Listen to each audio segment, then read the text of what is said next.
All my fans out there in West Virginia world and everywhere else, listen, this is probably what I'm like a kid in the candy store because I'm a huge wrestling fan. Anybody that really knows me knows that. So to have this man on this platform at this time, if I faint during this interview, you'll know why. So I have none other five-time world championship or world champion. I have Nikita Koloff on Napoleon. Well, I have my other show, Napoleon's Corner, but Relatively Sports with me on today. What a blessing, Nikita. Thank you for taking the time out of your busy schedule to jump on my show, man. Hey, I'm just glad, Eugene, that it worked out. I'm glad that we're able to come together and it's worked out, and just an honor and a privilege to be here. Looking forward to the interview and just seeing what we're going to chat about. Absolutely. Well, first off, I know what I'm going to ask you. Here's the thing. So I'm going to go way back in the beginning of your athletic career because people think, again, on this show, it's all about athletes and all of that. It's not necessarily just about athletes, but I have to ask you this. In the beginning of your athletic career, how did you transition? Because I know you played other sports. So I want to talk to that.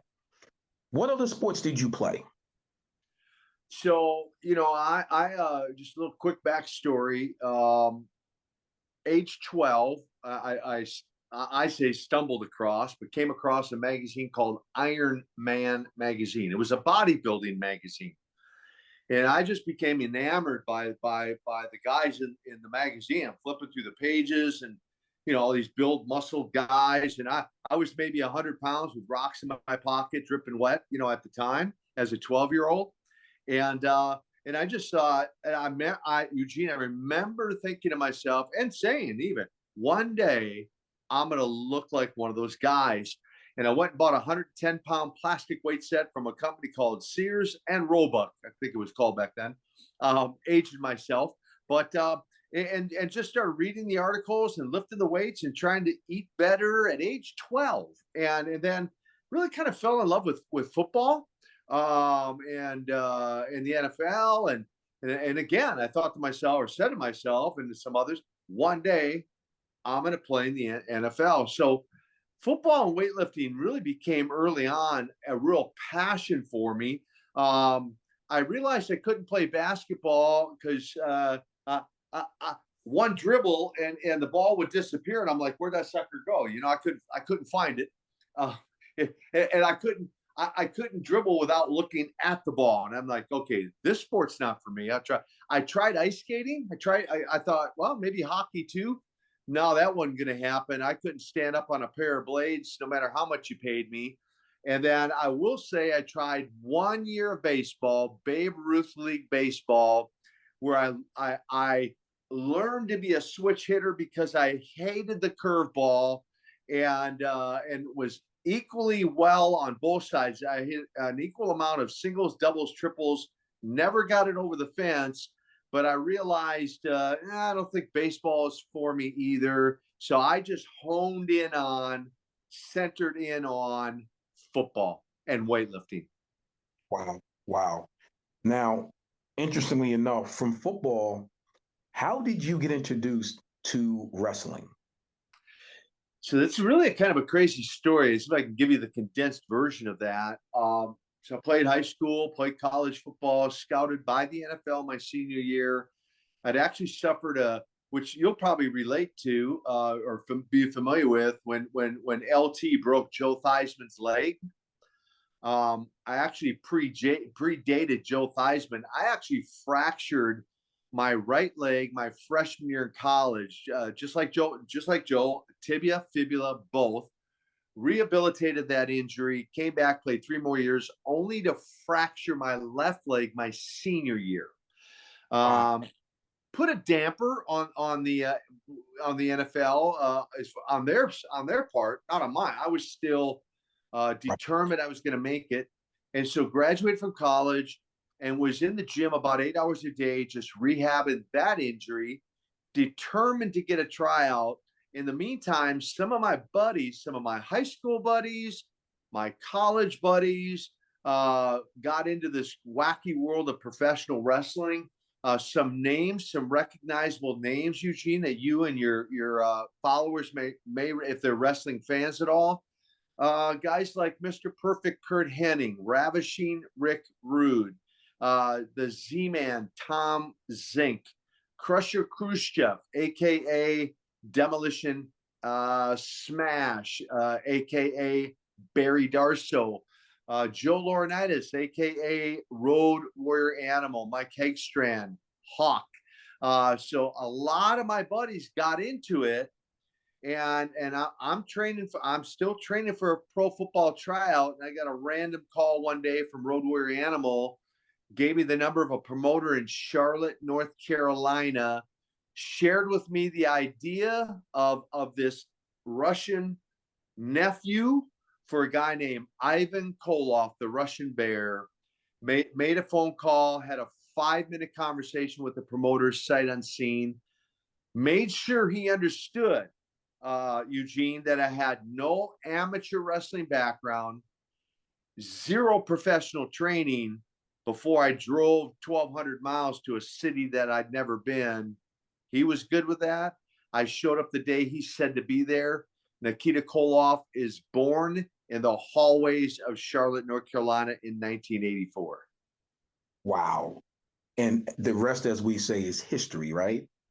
The old cliche, the rest is history. That they introduced me to Ivan and Don, and we locked in Nikita Koloff as Uncle Ivan, as his nephew.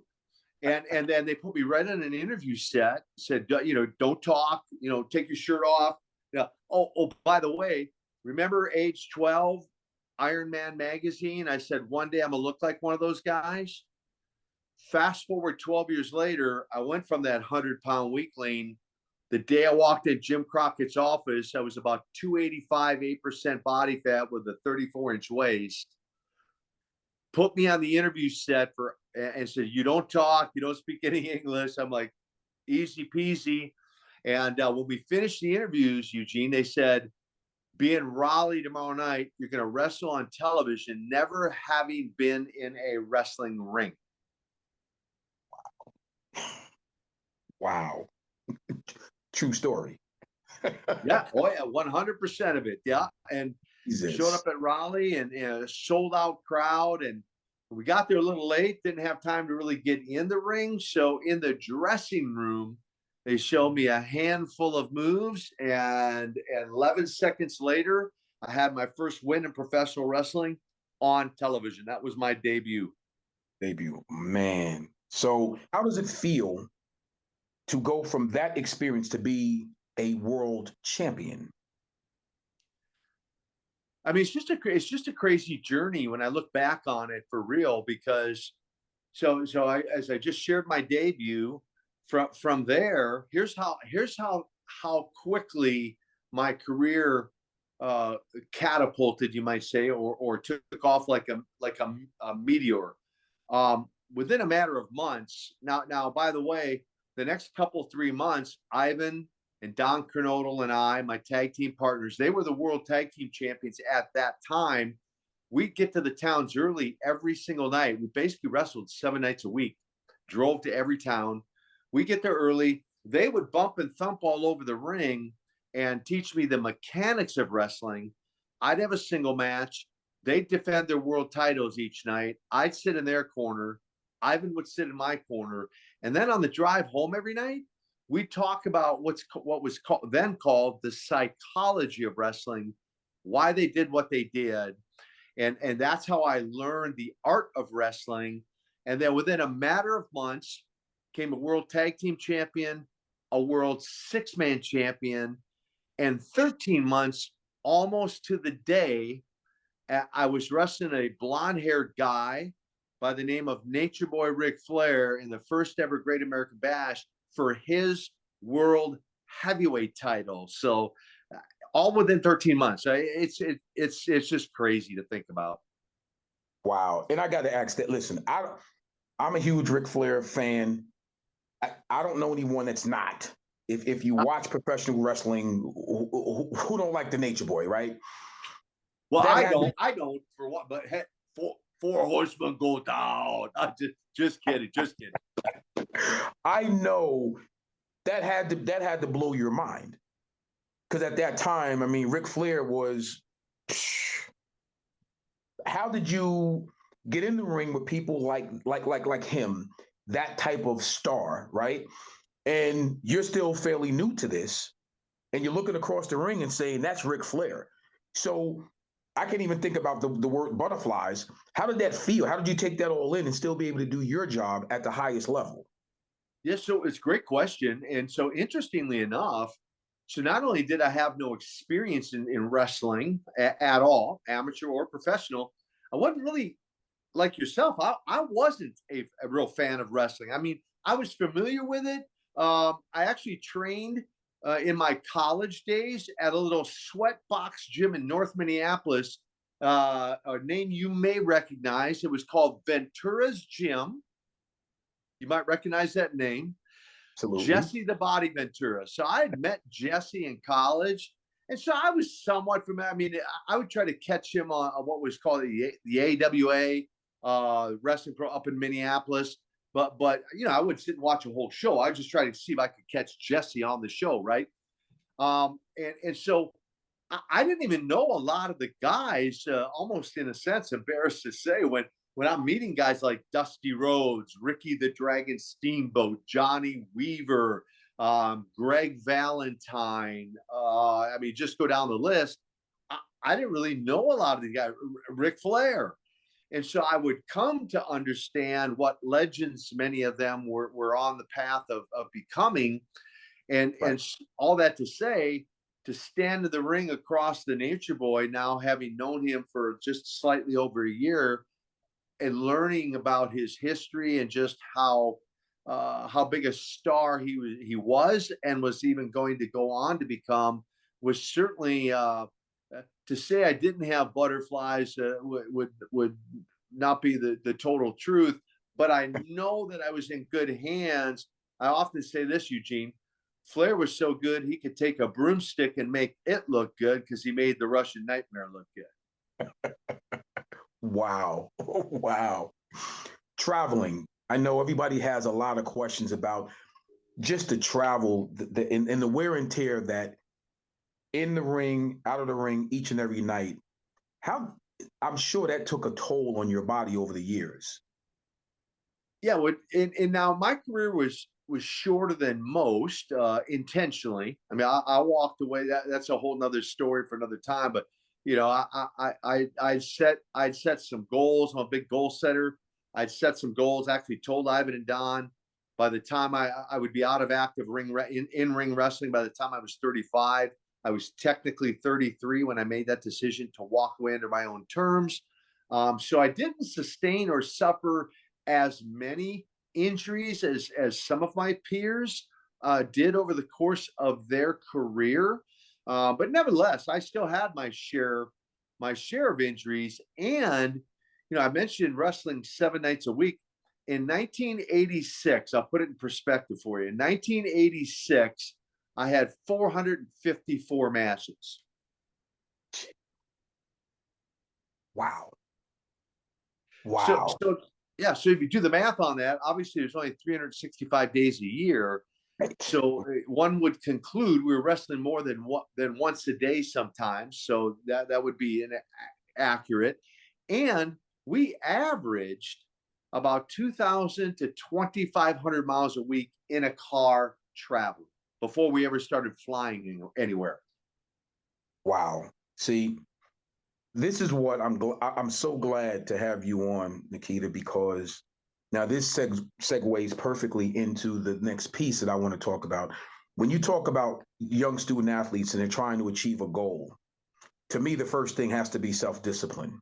You got to be a self-starter, right? And I don't care what sport, really what occupation, you have to be a self-starter.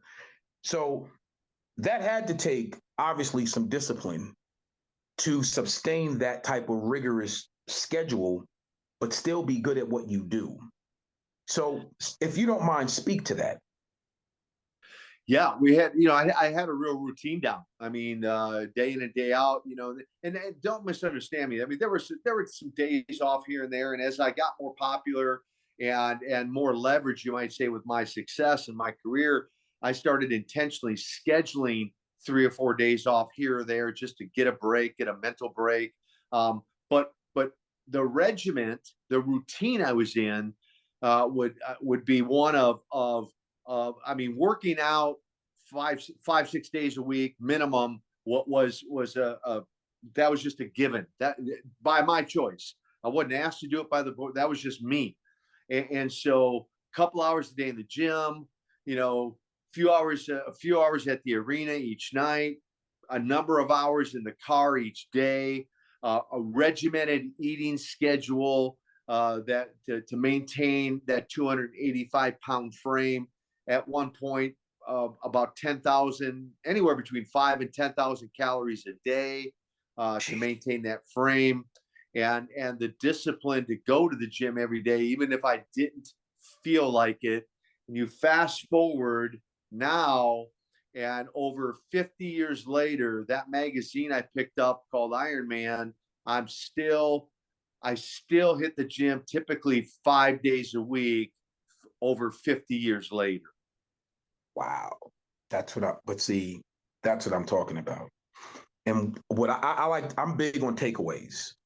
So when someone is giving you information, I'm big on that. I'm big on takeaways for our young, students, our young athletes, anybody that's aspiring to do anything. That's a serious, disciplined, regimented, driven spirit that you just have to have. And it doesn't matter, again, what the sport, what the occupation. If you don't have that, 9 times out of 10, you're not going to be as successful as you think you're going to be. Yes, for sure. So two words come to mind. Of course, you bring up the word discipline. The word commitment comes to mind as well, right? You've got to be committed. I'll throw two other words in there. All in. Anyone spent any time around me at all, no matter what it is, I mean, I mean, obviously, I was all in on the weightlifting. I'm still lifting weights over 50 years later, so I was all in, right? When I started playing football, through the discipline, I feel blessed to have the discipline that I've been given. But at the same time, there's still plenty of days I didn't feel like going to the gym, but I still went, and afterwards was thankful that I did. And so discipline, commitment, and so when I think about and for those of your viewers out there, what it takes to be successful, those are two key elements in terms of being successful is the word commitment and the word discipline. Well, and I'll add all in, and being determined, because you're right. You're only going to achieve a certain level of success if you're not all in, or you're not committed or disciplined enough to do the things I'm talking about. You're just, like you said, most likely. You said 9 out of 10. I might say 99 times out of 100, you're just not gonna get there. And depending what your goals are. I'm a big goal guy, but so depending on what your goals are, right? Right. That has, excuse me 1 second. That has a lot to do with the other part, Nikita, and you're right. The whole goal setting aspect of this stuff. I talk to a lot of kids, I talk to a lot of parents over the years, and they always tell me the same thing. They will tell me what they want their young people to achieve, but there's no blueprint, there's no regiment attached to it. So in my head, I'm trying to figure out, do you really understand what you are trying to do with your son or with your daughter, especially in the world of athletics? Because I also believe this too. You take what you want to do as an athlete, you mirror that with what you want to do in life, and 9 times out of 10, somewhere along the line, it's going to cross-reference each other. Because in order to be successful as an athlete, you have to put the discipline, the commitment all in. Well, I think in order to be successful in life, the discipline, the commitment, and all-in attitude has to be the same. I learned so much from playing sports, time management, just being a good teammate, all of that stuff. I learned that from playing sports. The other part about, social awareness and your morals and your values and your faith, I learned that from my mom. But being able to mirror that with great coaching, it was a blessing in my life to be successful outside of off the football field. So here's just to tag on to what you're saying and to illustrate that how it transferred from the wrestling ring into real life. So just a short part of that story.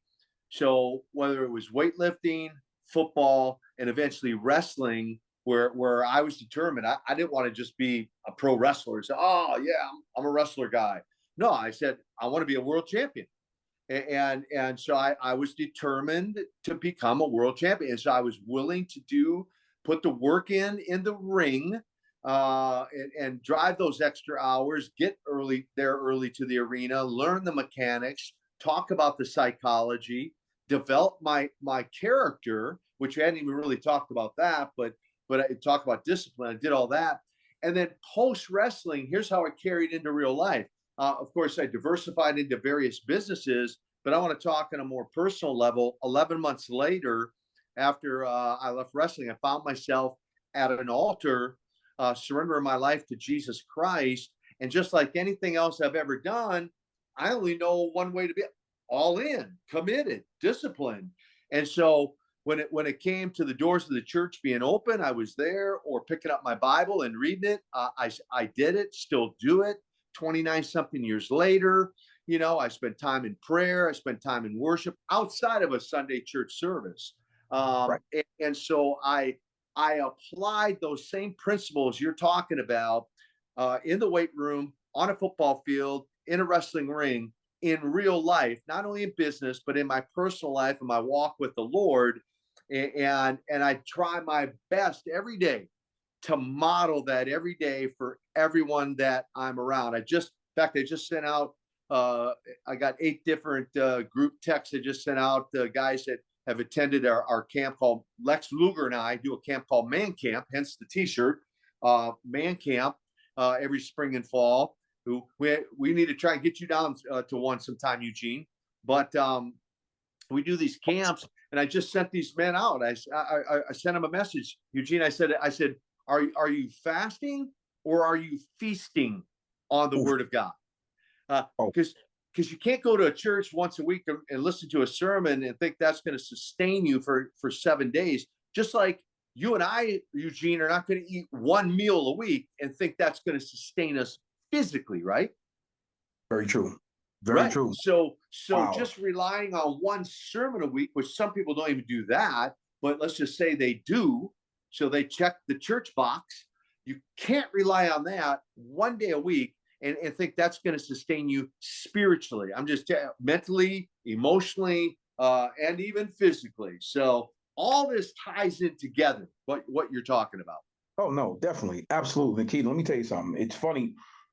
That part of the spiritual part of it, like my mother was the mother of my brother's church. My brother was a bishop. So I come from that, and I totally understand that. And a lot of times when you deal with people in general who don't get those principles, you're 100% right. You have to tie that into everything else that you do because it's part of it. You know what I mean? It's part of it. And I think it's that commitment to your life's journey in your walk. I'm so, again, honored and blessed to have you on my show because you can speak to that in a very specific way. One of my best friends is a pastor.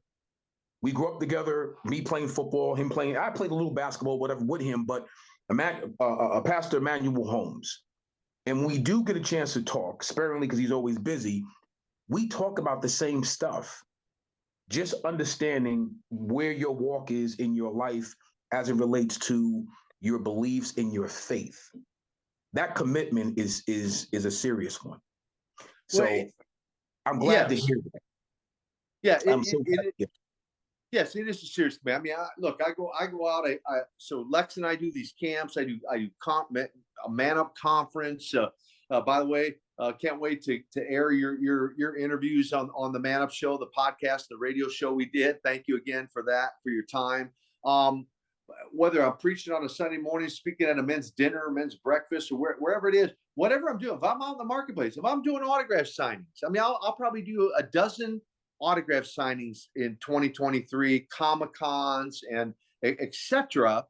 And I just try, no matter where I'm at, look, I don't separate it out into boxes, let's just say, Eugene. I don't say, well, my church life is over there, and my business life is here, and my family life is here. No, for me, it's all one and the same. I want to be the same guy behind closed doors with my family that I am out sitting at an autograph table talking to a fan. I want to be that same guy. And I focus on all aspects of life: physical, mental, emotional, spiritual. And I'm busy feeding each and every one of those areas of my life every single day. Wow. See, you just spoke to an element that I want to get into as well, because those are the things. Authentic. When you're authentic, I think people gravitate to that. I'm an energy guy. I'm a vibe guy. So I know, my wife and I both know, when you're around the right people, you feel it. Conversely, when you're around the wrong people, you feel it. So being authentic, I think, is so important and is so awesome. Like I said to you earlier, Nikita, your humanity is something that strikes me, and I'm so appreciative of it because of your success. There's a lot of people who are where you are, but they're not as humble as you are. They, they don't really, the blessings, maybe they don't understand the blessings in the purpose, how God put them in a position to walk in that way, and you do. Please speak to that if you. Yeah. So what I here's what I've recognized at this juncture of life. One, let's just start with the wrestling fan and how grateful I am. I recognize without the wrestling fan, I would not have had the career that I've had, and so I'm very grateful for the wrestling fans. The good Lord saw fit to give to open that door of opportunity and for me to have that career, but now take that career as a platform and go out into the world and utilize that platform as a way of introducing others, and some of whom may have no faith, very little faith, be a man or woman of faith, but want to grow in their faith. That's why, again, I keep harping on it, but that's why Lex and I put these camps together to bring men into these camps for a handful of days to empower them and equip them, and then send them back home. Take all of our experiences. He and I take our experiences in life, whether it be physical, mental, emotional, or spiritual, and we sow into other men, and ideally send them back home to just contribute to their community, to their family, to be better equipped to be a godly man, a godly husband, a godly father, and to make a difference and impact their community and impact their family. And so the fact that the Lord's given me that platform you use the word humble. It's incredibly humbling. And I acknowledge that all the time. I don't take anything for granted. I recognize at this point that the gifts and talents, going back to even the athleticism that you had referred to early on, I know where that comes from. It had nothing to do with me. It has everything to do with him, as he has gifted me with those abilities. And now I'm just grateful I get the opportunity, to talk on your show and be able to share some of the things I've experienced in life. Wow. Wow. And again, greatly appreciated. I'll be remiss. We have a mutual friend who put us together, the connection, you know what I mean? Doak Turner. So I would be remiss if I didn't and thank him for this connection, because that's my guy. I call him my brother from another mother. I mean, we've known each other for eons, and what a great man. So that's a blessing when it comes to just dealing with really good people. who also know other good people, and you put them together. So that's awesome. Yeah, Doke. Yeah, shout out to Doke. Appreciate the hookup. And Doke and I go back to the mid '80s when he was doing ring announcing in Charleston, West Virginia, for the wrestling, and we connected there, starting at the arena, and then eventually just built upon that relationship from there. All these years later, that was mid '80s, I think about 1985. Fast forward all these years later, we developed that friendship, as have you. And so yeah, shout out to Doke. It's amazing. Yeah, man, he's a great man. He really is. Nikita, I have a few minutes left. I want to segue real quick into something that I think it's really important for the youth to understand. What would you say about understanding your purpose and walking in it to a point where you have to make really good decisions in life to be successful? So be the piece to these young people. What would you say to that?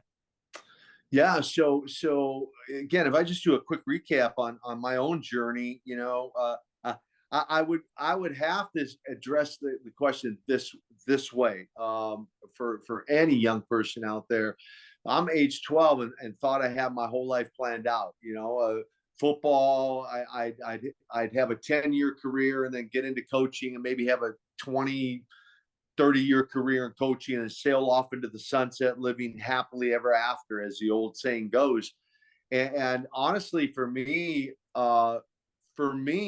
Eugene, it wasn't until age 34 when I went to that altar and gave my life to Christ and figured out I didn't have to, one, have it all figured out, and that somebody else had a plan for my life. Jeremiah 29:11, God says, I know the plans I have for you, plans to prosper you, for hope in a future.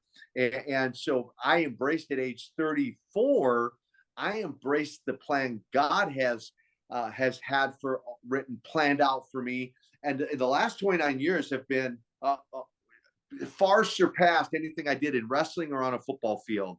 So what I'd say to the young person out there, first and foremost, check your heart. Where's your heart at? Do you have a relationship with Christ or not?